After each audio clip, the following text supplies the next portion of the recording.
വിദേശത്തൊരു ഷോയ്ക്ക് ഇദ്ദേഹം വന്നിട്ട് ചേട്ടൻ വന്നിട്ട് ഇവരിങ്ങനെ കുറെ ലിസ്റ്റ് ഇട്ട് വെച്ചിട്ടുണ്ട്. ആ പാട്ട് കഴിഞ്ഞ് ഈ പാട്ട് കഴിഞ്ഞിട്ട് ആ പാട്ട് എന്നൊക്കെ പറഞ്ഞ് ഇട്ട് വെച്ചിട്ടുണ്ട്. അപ്പം ഷോ തുടങ്ങാൻ ഒരുപാട് വൈകിട്ട് ചേട്ടനാകെ ദേഷ്യമായിട്ടിരിക്കും. കാരണം രാത്രി പുലർച്ചെ കണ്ട് നാട്ടിലേക്കുള്ള ഫ്ലൈറ്റാ.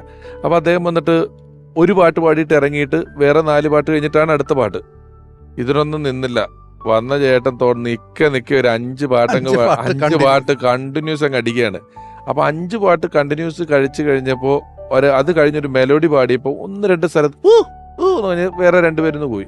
തിരിച്ചു വന്നിങ്ങനെ ഇരിക്കുമ്പം ഈ ആരാധകരുണ്ടല്ലോ, ചേട്ടനോട് വലിയ സ്നേഹമുള്ള ഒരു ആരാധകന്മാർ അടുത്തിരുന്ന് പറഞ്ഞ്, ചേട്ടാ പാട്ട് വളരെ ഇതായിരുന്നു, പിന്നെ ആ ഒരു 2 പേര് അവിടുന്ന് ഇവിടുന്നും അതിന് ഞാൻ മാപ്പ് ചോദിക്കുന്നു. കാരണം അത് അവരൊക്കെ അവർക്കറിയില്ല അത് അവരെന്താ അങ്ങനെ ചെയ്തതിന് സമാനിപ്പിക്കുക. പിന്നെയോ എനിക്കൊരു കുഴപ്പമില്ല, അവൻ കേൾക്കണം, അവൻ കേട്ടാൽ മതി. പുള്ളിക്ക് ഇതൊരു വിഷയമല്ലെന്നുള്ളതാണ്. ഇതുപോലെ തന്നെ മസ്കറ്റിലൊരു പ്രോഗ്രാമിന് പോയപ്പോഴേ അവിടെ ഒരു കസ്റ്റം ഉള്ള സ്ഥലമാണല്ലോ. അവിടെ സംഘാടകർ വന്നിട്ട് ലാസ്റ്റ് മൊമെന്റിൽ പറഞ്ഞു, ജയേട്ടൻ ആദ്യം പാടുന്ന പാട്ട് ശ്രീശബരീശ ദീനദയാള എന്നുള്ള പാട്ടാണ്. ശ്രീശബരീശ ദീനദയാല മെമലവാഴും ശ്രീകണ്ഠ, ഇതാണ് പാടേണ്ടത്. ലാസ്റ്റ് മൊമെന്റിലാണ് പറയുന്നത്. അതൊക്കെ ഡ്രസ്സൊക്കെ ചെയ്ത് വന്ന് കയ്യിലെ ടവലൊക്കെ ആയിട്ട് കയ്യിലെ ചെറിയ പാട്ട് പുസ്തകം 2 അതുമായിട്ട് ഇങ്ങനെ ഇരിക്കുമ്പോഴാണ് പറയുന്നത്, നമുക്ക് ശ്രീശബരീശ പാടാൻ പറ്റില്ല. പറഞ്ഞു അത് ശരിയാവില്ല, ആ പാടിന് പരിപാടി വേണ്ട. അല്ല ചേട്ടാ, ആ പാട്ട് പാടണ്ട, ചേട്ടൻ നേരെ മഞ്ഞലയിലേക്ക് കയറിക്കോളൂ. മഞ്ഞലയിലേക്ക് അങ്ങനെയൊന്നും കയറാൻ പറ്റില്ല, എനിക്ക് ശ്രീശബരീശ പാടണം. അങ്ങനെ ഇതിന് പരിഹാരമില്ലാതെ പരിപാടി 10 മിനിറ്റ് 15 മിനിറ്റ് നീണ്ടുപോയപ്പോൾ ജയേട്ടൻ തന്നെ ഒരു പരിഹാരം കണ്ടത്. എന്താ അറിയോ? ബാക്ക് കർട്ടൻ, ഫ്രണ്ടിൽ കർട്ടൻ ഉണ്ട്, സ്റ്റേജ്, മൈക്കെല്ലാം റെഡിയാണ്, ഇൻസ്ട്രുമെന്റ്സ് റെഡിയാണ്, ആർട്ടിസ്റ്റ് റെഡിയാണ്, ഒന്നും വേണ്ട. ബാക്ക് കർട്ടൻ്റെ അവിടെ പോയിട്ട് ഈ പുസ്തകം തുറന്നിട്ട് ചേട്ടൻ തനിയെ നിന്നിട്ട് ശ്രീശബരീശ ദീനത ഇത് ഫുൾ പാടി കഴിഞ്ഞിട്ട് പറഞ്ഞു, ഹൗ ആശ്വാസമായി, ഇനി മഞ്ഞലേലോ എവിടെ വേണമെങ്കിൽ എങ്ങനെ വേണമെങ്കിൽ മുങ്ങാം.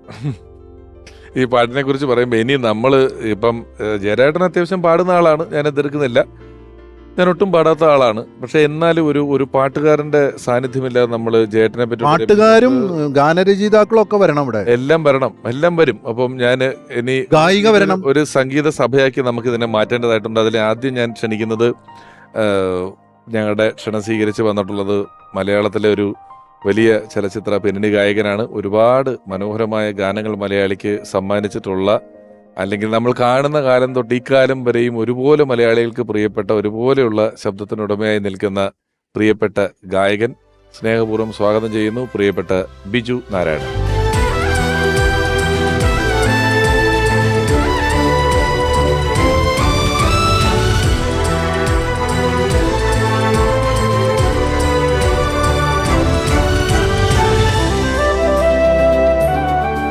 ബിജുചേട്ടാ നമസ്കാരം. നമസ്കാരം.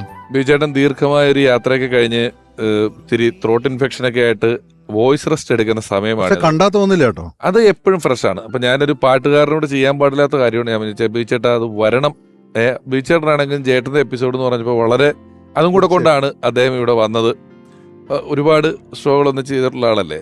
തീർച്ചയായിട്ടും 3 ഷോസ്, റെക്കോർഡിങ്സ്, പിന്നെ ഈ പറഞ്ഞ പോലെ ഒരുപാട് അനുഭവങ്ങളാണ്. ജയേട്ടനെ ഞാൻ ആദ്യം കാണുന്നത് എൻ്റെ വീട്ടിൽ വെച്ചാണ്. അതൊരു 10-40 വർഷം മുമ്പാണ്. എൻ്റെ സിസ്റ്റർ പാടും.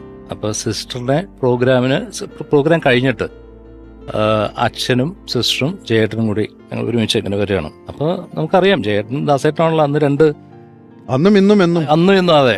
അപ്പോൾ ആ ഒരു ചെറിയ ഓർമ്മയാണ്. എന്നിട്ട് വന്ന് വെള്ളം കുടിച്ചു, ചായ ഒന്നും വേണ്ട, ലേറ്റായില്ലേ, അതുകൊണ്ട് ഇത്തിരി വെള്ളം മതി എന്ന് പറഞ്ഞിട്ട് വെള്ളം കുടിക്കുന്നത്, അങ്ങനെ എൻ്റെ ഒരു ചെറിയൊരു ഇങ്ങനെ എന്താ പറയാ മങ്ങിയ ഓർമ്മയാണ്. പക്ഷെ എന്നാൽ അത്യാവശ്യം ക്ലിയർ ഓർമ്മ. വീട്ടിലാണ് കണ്ടത് ആദ്യം. അതാണ്.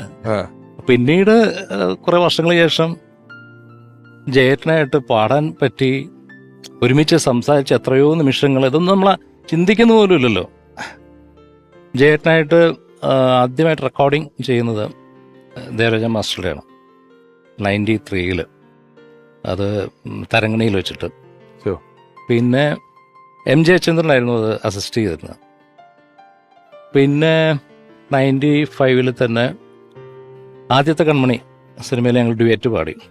അമ്മാനത്തമ്പഴങ്ങ ചെമ്മാന ചെമ്പരത്തി ഉണ്ണിക്കൊരു 100 കൂട്ടം മേളം, ആ പാട്ട് പിന്നെ കർമ്മ, പിന്നെ ഒരുപാട് ആൽബംസ്, ഇപ്പം ജയേട്ടനും ഞാനും കൂടി ഉള്ള ആൽബംസൊക്കെ ഒത്തിരി.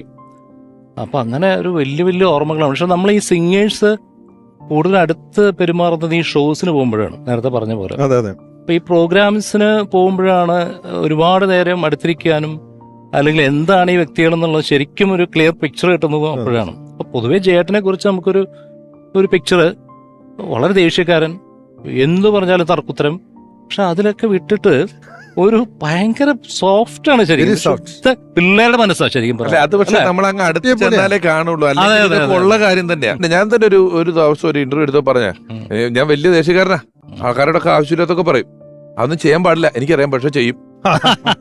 ഇനി നമ്മൾ എന്തെങ്കിലും പറയണ്ട, എല്ലാം പറഞ്ഞു, ദേശീയക്കാരനാണ്, ചെയ്യാൻ പാടില്ല പക്ഷെ ചെയ്യും. ഇത്രയും പറഞ്ഞാൽ പിന്നെ നമുക്കൊന്നും ചെയ്യാൻ പറ്റില്ല. അപ്പം അദ്ദേഹവുമായിട്ടുള്ള അനുഭവങ്ങൾ പറയുമ്പം പാട്ട് സംസാരിക്കണമെങ്കിൽ നമ്മൾ സുശീലാമയോ റഫി സാബിനെയോ ഒക്കെ തന്നെ പറ്റി തന്നെ പറയണം. പുള്ളി പാടിയ പാട്ടുകളെ പറ്റി നമ്മൾ അദ്ദേഹത്തോട് സംസാരിക്കുമ്പം അതിലൊന്നും അത് ഈ റെക്കോർഡിങ്ങിന് വരുന്ന ചില ആളുകള് ചേട്ടനെ കൊണ്ട് പാട്ട് പാടിക്കാൻ ചേട്ടനെ അപ്രോച്ച് ചെയ്യേണ്ട എങ്ങനെയാന്ന് ചോദിക്കും നമ്മളോട്. അപ്പൊ ഞാൻ പറയും, ഒരു കാര്യം ചോദിച്ചു, മുഹമ്മദ് റാഫിയെ കുറിച്ച് സംസാരിക്കൂ, സുശീലാമയുടെ പാട്ടുകളെ കുറിച്ച് സംസാരിക്കുക, MSV സാറിനെ കുറിച്ച് സംസാരിക്കുക, പാട്ടുകളെ കുറിച്ച് പറയുക. ഒരു കൊച്ചുകുട്ടിയെ പോലെ നിങ്ങളുടെ കാര്യങ്ങളെല്ലാം സാധിച്ചു.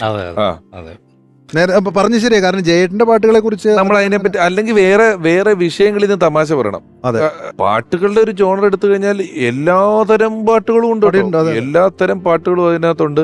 അതിലൊരു പോയിന്റിൽ ടക്കേന്നും പറഞ്ഞ് തമിഴിലേക്ക് ചെന്ന് കയറിയിട്ട് അവിടെ ഇളക്കി മറിച്ച് രാസാത്തി ഉന്നെ പോലെയുള്ള പാട്ടുകൾ പാടി ഇളക്കി മറിച്ച് പോന്നിട്ടുണ്ട്.